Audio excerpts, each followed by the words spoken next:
안녕하세요. 저는 제임스 워커입니다. 미국 왕립국방연구소에서 25년간 세계 군사력 분석을 담당해온 연구원이죠. 솔직히 말하면 저는 아시아 국가들, 특히 한국에 대해서는 별로 관심이 없었어요. 미국인으로서 당연히 우리나라가 세계 최고라고 생각했거든요. 한국은 그냥 미국 뒤에 숨어서 보호받는 작은 나라 정도로만 생각했습니다. 2019년에 처음 한국에 출장을 갔을 때가 생각나네요. 인천공항에 내리자마자 느꼈던 건 역시 아시아구나였어요. 작고 정신없는 나라. 미국의 거대하고 웅장한 분위기와는 정말 달랐죠. 심지어 한국군 관계자들과 첫 미팅에서 미국이 도와줄 게 있으면 언제든 말씀하세요라고 했을 때 속으로 웃었거든요. 그런데 2023년 12월, 제 인생을 완전히 바꾼 사건이 일어났습니다. 저는 매년 글로벌 군사력 순위 보고서를 작성하는 일을 맡고 있었어요. 그런데 2023년 데이터를 분석하다가 정말 믿을 수 없는 결과가 나왔습니다. 전 세계 육군 전력 순위 4위에 대한민국이 올라온 거예요. 미국, 러시아, 중국 그리고 한국. 저는 처음에 데이터 오류인 줄 알았습니다. 어떻게 그 작은 나라가 미국보다 높을 수가 있겠어요. 이건 말이 안 돼. 분명 계산 실수야. 저는 밤새워 데이터를 다시 확인했어요. 그런데 아무리 봐도 틀린 게 없더라고요. 정말 충격이었습니다. 미국 국방부 긴급회의가 소집됐어요. 고위 관계자들이 모두 모였는데 분위기가 정말 심각했습니다. 국방장관이 저에게 물었죠. 워커, 이게 확실한 건가? 네, 3번 확인했습니다. 대한민국은 이제 우리보다 강한 군사력을 보유했습니다. 회의실이 조용해졌어요. 그리고 한 장성이 중얼거렸습니다. 우리가 한국을 완전히 잘못 봤구나. 그때부터 저는 한국에 대해 본격적으로 파헤치기 시작했어요. 1953년 전쟁이 끝났을 때 한국이 어떤 상태였는지 조사해봤죠. UN 자료를 보니 정말 충격적이더라고요. 지구상에서 가장 가난한 나라 중 하나였다는 기록이 있었거든요. 1인당 GDP가 아프리카 최빈국보다도 낮았던 나라. 그런데 70년 만에 어떻게 이런 일이 가능한 건지 도저히 이해할 수가 없었어요. 프랑스 동료 피에르가 저에게 말하더라고요.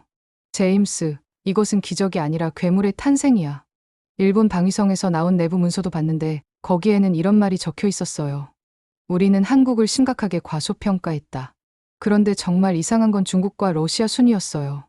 중국이 2위라고 하는데 200만 대군을 자랑하는 그 중국 말입니다. 저는 중국 군사 전문가에게 직접 물어봤어요. 실제로는 어떤가요? 솔직히 말하면 숫자만 많죠. 대부분이 제대로 된 훈련을 받지 못한 농민 출신이에요. 실전에서 제대로 싸울 수 있는 건 30만 명 정도입니다. 러시아는 어떨까 싶어서 우크라이나 전쟁 자료를 분석해봤어요. 정말 충격적이었습니다. 세계 2위 군사강국이라던 러시아군이 우크라이나 앞에서 무너지는 모습을 직접 봤거든요. 70년 된 낡은 탱크, 작동하지 않는 통신장비, 굶주린 병사들. 이게 러시아군의 진짜 모습이었어요. 그럼 한국은 어떨까? 저는 2022년 림팩 훈련 보고서를 읽어봤습니다. 거기서 정말 놀라운 이야기를 발견했어요. 미군 제독이 한국 해군 장교에게 물었다고 해요. 당신들 장비는 언제 고장 나나요? 한국 장교가 대답했죠. 죄송합니다만 아직 고장 난 적이 없어서 모르겠습니다. 회의실이 조용해졌다고 하더라고요. 그리고 호주 장교가 중얼거렸답니다. 이 미친놈들이 진짜였구나. 저는 이 보고서를 읽으면서 정말 소름이 돋았어요. 미국 무기들도 자주 고장 나는데 한국 무기는 고장이 안 난다고. 이게 말이 되나 싶었거든요. 더 충격적인 건 전 세계 각국이 한국 무기를 사려고 줄을 서고 있다는 사실이었어요.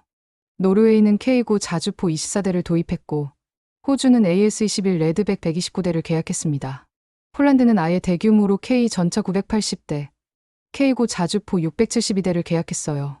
폴란드 국방장관이 한 말이 정말 충격적이었습니다. 우리가 찾던 건 독일 무기가 아니라 한국 무기였다. 독일 동료들과 이야기해봤는데 정말 패닉 상태더라고요.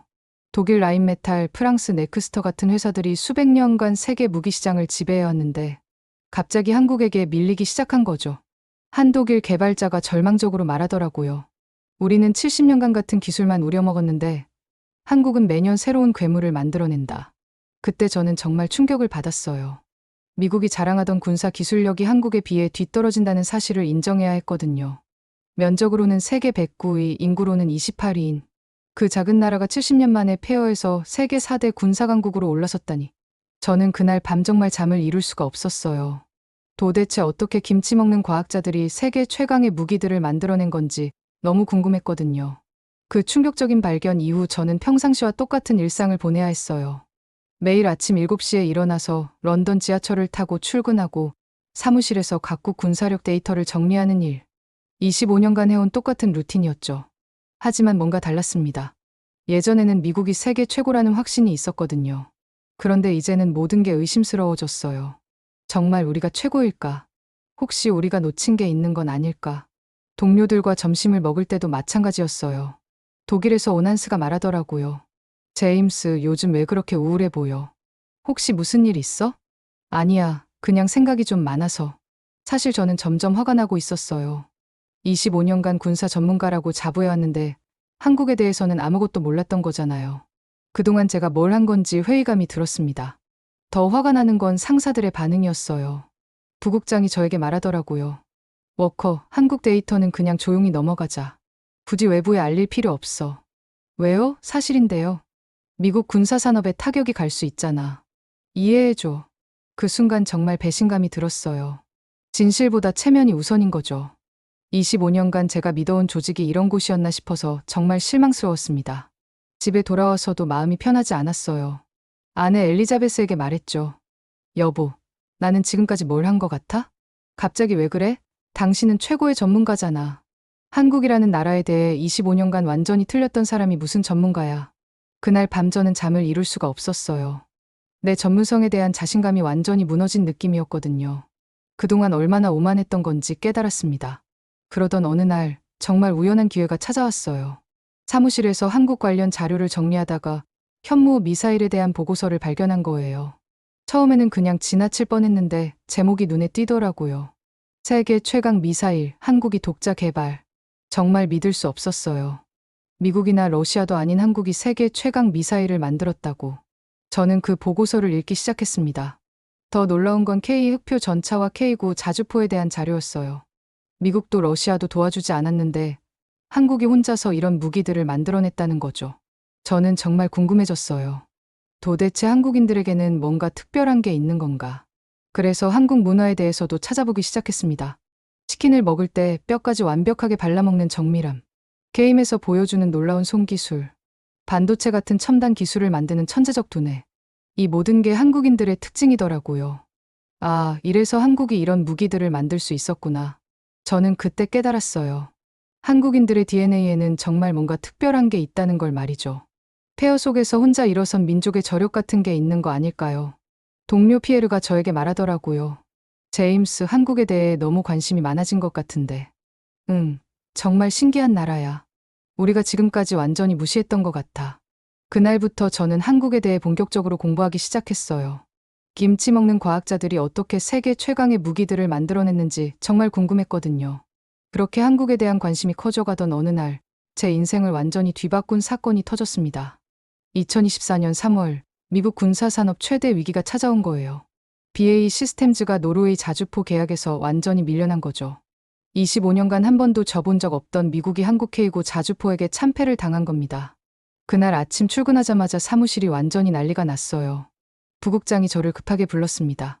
워커, 당장 회의실로 와. 회의실에는 국방부 고위 관계자들이 모두 모여 있었어요. 분위기가 정말 심각했습니다. 국방장관이 저에게 물었죠. 노르웨이가 우리 AS-90 대신 한국 K9를 선택했다는데 이게 확실한 건가? 네, 확실합니다. 24대 전량 K9로 결정됐습니다. 그 순간 회의실이 조용해졌어요. 미국 군사산업의 자존심이 완전히 무너진 순간이었거든요. 한 장성이 분노하며 말했습니다. 도대체 K9이 뭐가 그렇게 좋다는 거야? 저는 그때까지 모았던 자료를 꺼내며 설명했어요. K9 자주포의 전천후 성능이 얼마나 놀라운지 말이죠. 사막에서도 정글에서도 빙판길에서도 완벽하게 작동한다고요. 한국의 지독한 기후와 70%가 산인 험악한 지형에서 태어난 무기라 그런 것 같습니다. 그런데 더 충격적인 소식이 계속 들어왔어요.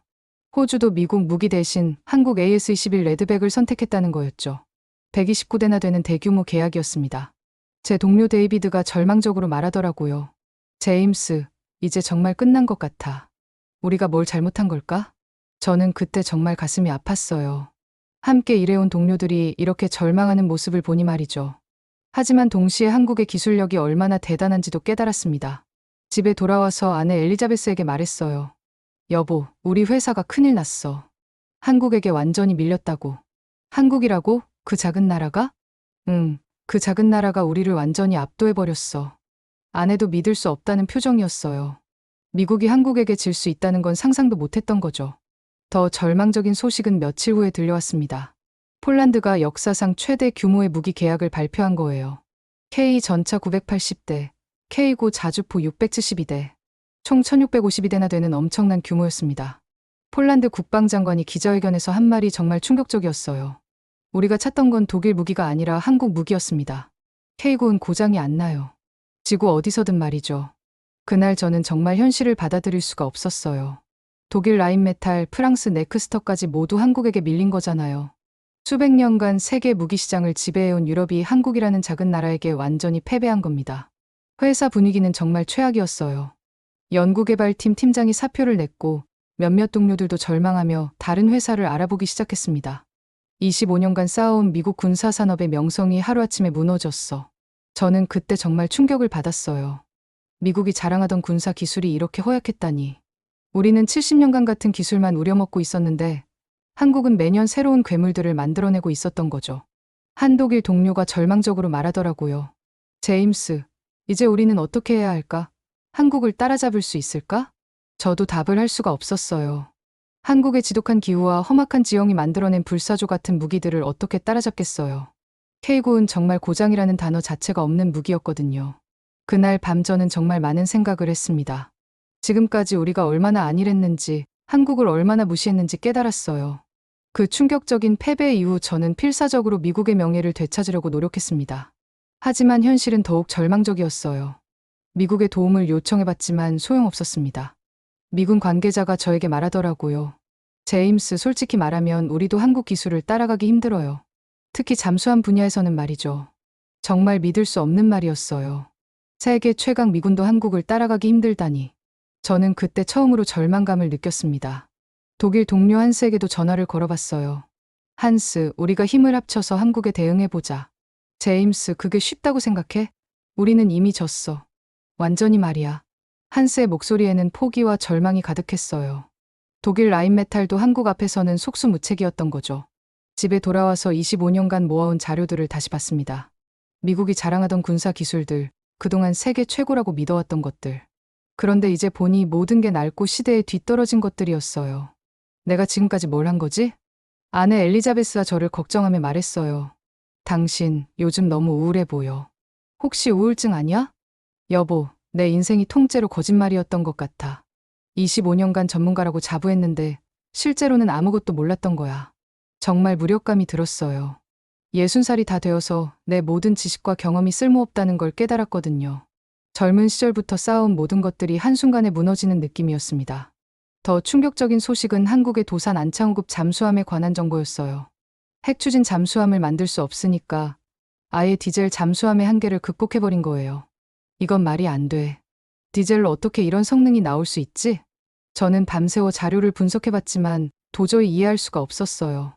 한국이 SLBM 기술까지 독자 개발했다는 것도 믿기 어려웠습니다.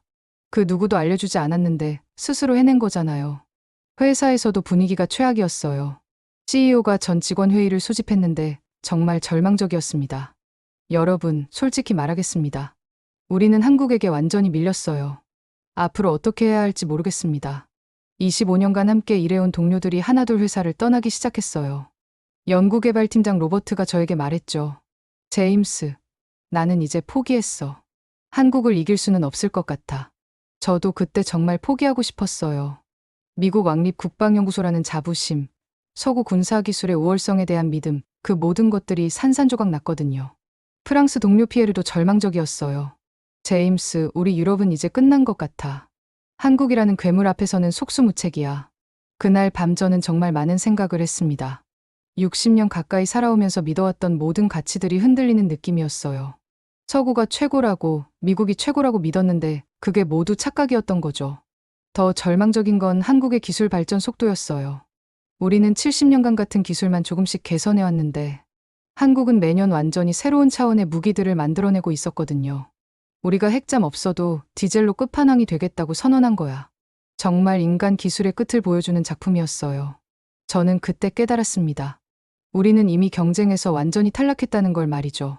절망의 나날이 계속되던 2024년 4월, 정말 예상치 못한 기회가 찾아왔습니다. 런던에서 열린 국제해군 세미나에 참석하게 된 거예요. 사실 별 기대도 없었어요. 어차피 한국 이야기만 나올 텐데 무슨 소용이겠어요. 그런데 세미나장에서 정말 놀라운 사람을 만났습니다. 한국 해군 김대령이었어요. 키는 그리 크지 않았지만 눈빛이 정말 예리했습니다. 첫인상부터 뭔가 달랐어요. 안녕하세요, 워커 연구원님. 김철수 대령입니다. 영어도 유창했고 예의도 바른데 어딘가 자신감이 넘쳤어요. 저는 호기심이 생겨서 물어봤습니다. 대령님, 한국 해군이 정말 그렇게 강한가요? 김대령이 미소를 지으며 대답했어요. 강하다는 건 상대적이죠. 하지만 우리는 절대 포기하지 않아요. 그 말투에서 뭔가 특별한 게 느껴졌어요. 거만하지도 않고 겸손하지도 않은 그냥 사실을 담담하게 말하는 느낌이었거든요. 세미나가 끝난 후 김대령과 커피를 마시게 됐어요. 그때 정말 놀라운 이야기를 들었습니다. 워커 연구원님, 1998년부터 2004년까지 민팩 훈련에서 벌어진 일을 아시나요? 아니요, 잘 모르겠는데요. 김대령의 눈이 반짝였어요. 장보고함이라는 우리 잠수함 하나가 미국 항모 전단을 완전히 무력화시켰어요. 처음에는 과장된 이야기인 줄 알았습니다. 그런데 김대령이 구체적인 데이터를 보여주기 시작했어요. 적 함정 30척을 격침시켰는데 단 한 번도 발각되지 않았어요. 미군 조종사들이 도대체 어디 있는 거야 라며 당황했죠. 정말 믿을 수 없는 이야기였어요. 꼬마 잠수함 하나가 세계 최강 미군을 농락했다니. 어떻게 그런 일이 가능했나요? 김대령이 차분하게 설명했어요. 우리는 소음을 최소화하는 기술에 집중했어요. 그리고 무엇보다 승조원들의 정신력이 달랐죠. 그때 저는 한국인들의 특별함을 처음으로 실감했습니다. 기술도 중요하지만 그 기술을 다루는 사람들의 마음가짐이 완전히 달랐던 거예요. 대령님, 솔직히 어떻게 이런 결과가 나온 건가요? 우리는 작고 약한 나라에서 태어났어요. 그래서 더 완벽해야 했죠. 실수할 여유가 없었거든요. 그 말을 들으며 저는 정말 감동받았어요. 한국인들은 열쇠를 장점으로 바꾸는 특별한 능력이 있더라고요. 김대령이 계속해서 설명했습니다. 전 세계 해군 장교들이 기립박수를 쳤어요. 이게 바로 유령 잠수함의 전설이죠. 저는 그때 깨달았어요. 이건 단순한 기술의 문제가 아니라는 걸 말이죠. 한국인들에게는 뭔가 특별한 정신력이 있었어요. 대령님, 그럼 지금 한국 해군은 어느 정도 수준인가요? 김대령이 자신 있게 말했어요. 림팩 2022년에는 우리가 훈련을 지휘했고 2024년에는 부사령관을 맡았어요. 정말 놀라운 일이었어요. 미국도 일본도 아닌 한국이 태평양 훈련을 이끌고 있다니. 미국이 그걸 인정했다는 건가요? 네, 우리 실력을 인정했으니까요. 이지스함과 구축함으로 무장한 우리 해군의 미사일 연계 전투력은 이미 검증됐거든요. 저는 그때 정말 한국에 대한 생각이 완전히 바뀌었어요. 이들은 단순히 좋은 무기를 만드는 게 아니라 그 무기를 다루는 철학부터 달랐던 거예요. 대령님, 한국의 비결이 뭔가요? 김대령이 미소 지으며 말했어요. 우리는 이순신의 후예들이에요. 13척으로 133척을 이긴 그 정신을 이어받았죠. 그 순간 저는 소름이 돋았어요. 한국인들은 단순히 기술만 발달시킨 게 아니라 정신력까지 함께 키워온 거였어요. 이래서 한국이 태평양 전장을 지배할 수 있었구나 싶었습니다. 김대령과의 만남 이후 저는 한국 해군에 대해 더 깊이 알고 싶어졌어요. 그래서 김대령에게 부탁했습니다. 대령님, 혹시 한국 해군 훈련을 직접 볼 수 있을까요? 김대령이 흔쾌히 승낙했어요. 물론이죠. 다음 달 부산에서 합동훈련이 있어요. 오시겠어요? 2024년 5월, 저는 생전 처음 한국의 군사 연구 목적으로 방문했습니다. 공항에서부터 느낌이 달랐어요. 모든 게 정확하고 빠르고 효율적이었거든요. 부산 해군기지에 도착했을 때 정말 놀랐습니다. 미국 해군기지와는 차원이 달랐어요. 모든 장비가 완벽하게 정비되어 있었고 해군 장병들의 움직임도 정말 기계처럼 정확했습니다. 김대령이 저를 이지스함으로 안내했어요. 이게 우리 세종대왕급 이지스함입니다. 처음 본 순간부터 압도적이었어요. 미국 45형 구축함과 비교하면 화력이나 시스템 모든 면에서 앞서 있었거든요. 대령님, 이 함정의 미사일 시스템은 어떻게 되나요? SM이 SM3 현무 계열 미사일까지 연계해서 운용해요. 실시간으로 데이터를 공유하면서 말이죠. 정말 놀라웠어요. 미국은 아직도 각 함정이 따로따로 운용되는데 한국은 모든 함정이 하나의 거대한 네트워크로 연결되어 있었던 거예요. 훈련이 시작됐는데 정말 충격적이었습니다. 한국 해군이 미군, 일본 해상자위대와 함께 훈련하는 건데 한국이 주도권을 잡고 있었어요. 대령님, 한국이 훈련을 지휘하는 건가요? 네. 민팩 2022년부터 우리가 훈련을 이끌고 있어요. 그때 저는 정말 현실감이 없었어요. 미국도 일본도 아닌 한국이 태평양 훈련의 중심에 서 있다니. 훈련 중에 정말 인상적인 장면을 봤습니다. 한국 구축함들이 완벽한 포메이션으로 움직이면서 미사일을 발사하는 모습이었어요. 정확도가 정말 엄청났습니다. 미국에서 온 관측관이 저에게 말하더라고요. 워커, 저거 봐. 우리랑 차원이 다르지 않아? 정말 그랬어요. 미국 해군의 훈련과는 완전히 다른 수준이었습니다. 모든 움직임이 계산되고 정밀했어요. 김대령이 설명해 주더라고요. 우리는 실수할 여유가 없어요. 그래서 모든 걸 완벽하게 준비하죠. 그 말을 들으며 저는 깨달았어요. 한국인들의 완벽주의가 이런 결과를 만들어낸 거구나. 더 놀라운 건 한국 해군의 협업 방식이었어요. 지휘관부터 일반 해병까지 모두가 하나의 팀처럼 움직였습니다. 미국처럼 계급에 따른 벽이 없었어요. 대령님, 어떻게 이렇게 팀워크가 좋을 수 있나요? 우리는 위계질서보다 효율성을 중시해요. 좋은 아이디어가 있으면 계급에 상관없이 받아들이죠. 정말 신선한 충격이었어요. 미국은 아직도 옛날식 계급 시스템에 매여 있는데 한국은 이미 미래형 조직으로 진화한 거였어요. 훈련 마지막 날 정말 감동적인 장면을 봤습니다. 한국 해군이 미군 장교들에게 전술을 설명하는 모습이었어요. 미군이 한국에게 배우고 있었던 거죠. 미군 제독이 김대령에게 말했어요. 대령, 당신들의 미사일 연계 시스템은 정말 인상적이네요. 김대령이 겸손하게 대답했습니다. 아직 부족한 점이 많아요. 더 발전시켜야죠. 그 겸손함 속에 숨어있는 자신감이 정말 인상적이었어요. 세계 최고 수준이면서도 계속 발전하려는 의지를 보여줬거든요. 그날 밤 김대령과 이야기하면서 정말 많은 걸 배웠어요. 대령님, 한국 해군의 비결이 뭔가요? 이순신 장군의 정신이에요. 13척으로 133척을 이긴 그 정신을 이어받아서 불가능을 가능하게 만드는 거죠. 저는 그때 정말 감동받았어요. 한국인들은 단순히 기술만 발달시킨 게 아니라 정신적 DNA까지 진화시켰던 거예요. 이래서 한국이 태평양의 지배자가 될 수 있었구나 깨달았습니다. 한국에서의 경험을 마치고 런던으로 돌아온 저는 완전히 다른 사람이 되어 있었습니다. 25년간 굳어져 있던 제 세계관이 완전히 바뀐 거예요. 사무실에 앉아서 미국 헤리티지 재단에서 나온 충격적인 보고서를 읽고 있었어요. 제목부터가 놀라웠습니다. 대만 위기 시 한국 해군의 전략적 가치. 처음에는 믿을 수 없었어요. 미국이 한국 해군을 그렇게 높게 평가한다고. 그런데 보고서를 읽어보니 정말 충격적인 내용들이 나와 있었습니다. 중국이 대만을 침공할 경우 이를 막는 핵심 플레이어는 한국 해군이다. 저는 그 순간 정말 소름이 돋았어요. 미국도 일본도 아닌 한국이 대만을 지키는 핵심이라니. 25년간 군사 분야에서 일해왔지만 이런 분석은 처음 봤거든요. 더 놀라운 건 미군이 인정한 한국의 잠수함 저격 능력이었어요. 보고서에는 이런 말이 나와 있었습니다. 한국의 SLBM을 포함한 미사일 전력은 일본보다 실속 있고 강한 속도전 저지의 핵심이다. 저는 그때 깨달았어요. 그동안 제가 얼마나 무지했는지를 말이죠. 한국을 단순히 작은 나라 정도로만 생각했는데 실제로는 동북아시아 전체의 균형을 좌우하는 핵심 세력이었던 거예요. 김대령이 보낸 이메일도 받았습니다. 림팩 2024에서 한국이 부사령관을 맡게 됐다는 소식이었어요. 정말 믿기 어려운 일이었습니다. 그날 밤집에서 아내 엘리자베스와 이야기했어요. 여보, 내가 한국에서 본 것들을 말해줄게. 어땠어? 생각보다 별거 아니었지? 아니야, 완전히 반대였어. 나는 지금까지 우물안개구리였던 것 같아. 저는 아내에게 한국 해군의 놀라운 실력들을 하나씩 설명해줬어요. 이지스함의 완벽한 네트워크 시스템, 미사일 연계 전투력, 그리고 무엇보다 그들의 정신력을 말이죠. 여보, 한국인들에게는 뭔가 특별한 게 있어. 기술만 뛰어난 게 아니라 그 기술을 다루는 철학이 우리와 완전히 달라. 아내도 놀란 표정이었어요. 정말? 그럼 우리 미국은? 우리는 과거의 영광에만 안주하고 있었어. 한국은 매일매일 새로운 미래를 만들어가고 있고 그 순간 저는 정말 부끄러웠어요. 60년 가까이 살아오면서 서구가 최고라고, 미국이 최고라고 믿어왔는데 그게 얼마나 오만한 생각이었는지 깨달았거든요. 다음 날 사무실에서 동료들에게 말했어요. 여러분, 우리는 한국을 완전히 잘못 봤어요. 한스가 의아해하며 물었습니다. 제임스, 무슨 말이야?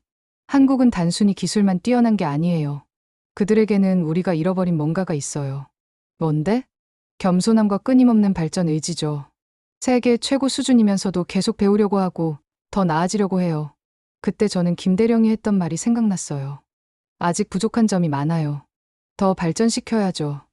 세계 최고의 실력을 가지고도 그런 말을 할 수 있는 겸손함. 그게 바로 한국의 힘이었던 거예요. 피에르가 저에게 말하더라고요. 제임스, 너 정말 많이 변했구나. 응. 한국에서 정말 많은 걸 배웠어. 특히 이순신이라는 인물에 대해서도 알게 됐고. 저는 동료들에게 이순신의 이야기를 해줬어요. 13척으로 133척을 이긴 명량대첩. 절대 불가능해 보이는 상황에서도 포기하지 않는 정신. 그 정신이 지금의 한국 해군에도 그대로 이어지고 있다고 말이죠. 그래서 한국이 지금 태평양의 지배자가 된 거야. 기술도 중요하지만 정신력이 더 중요했던 것 같아. 그날 저는 정말 많은 생각을 했어요. 지금까지 저는 군사력을 단순히 무기의 성능이나 숫자로만 판단해왔거든요. 하지만 진짜 중요한 건 그 무기를 다루는 사람들의 마음가짐이었던 거예요. 대만을 지키는 건 미국도 일본도 아닌 한국 해군이다.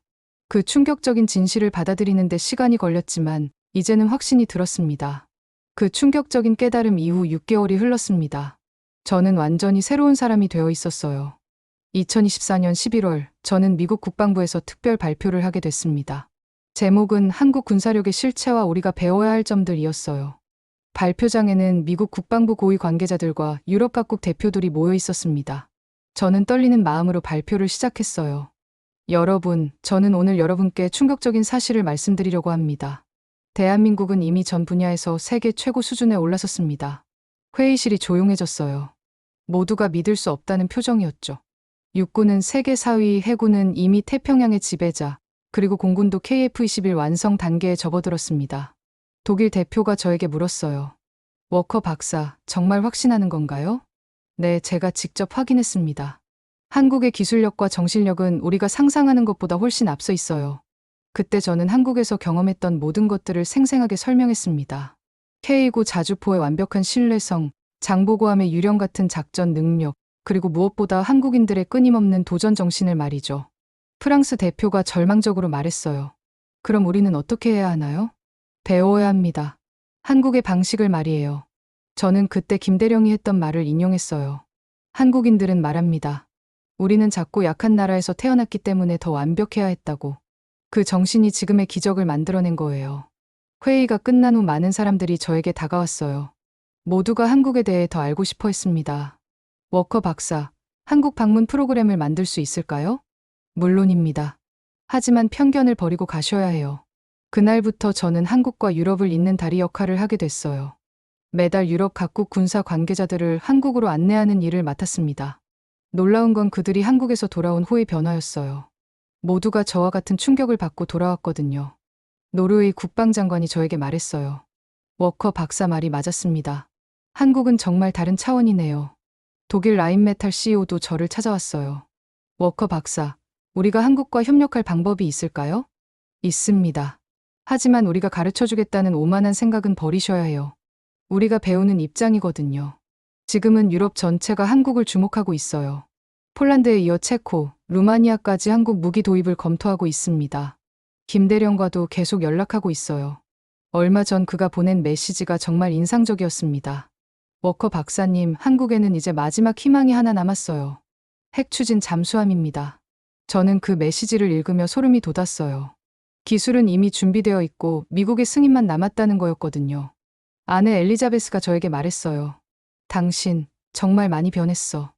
예전에는 그렇게 오만했는데. 맞아, 한국에서 겸손함을 배웠어. 진짜 강한 사람은 겸손하다는 걸 깨달았거든. 지금 저는 정말 행복합니다. 25년간 잘못된 편견에 사로잡혀 있었지만 이제는 진실을 보게 됐거든요. 한국이라는 나라는 정말 특별해요. 70년 전 폐허에서 일어나 지금은 전 세계가 배우고 싶어하는 나라가 됐으니까요. 그리고 저는 확신합니다. 핵추진 잠수함까지 완성되면 한국은 진정한 글로벌 군사 강국이 될 거라고요.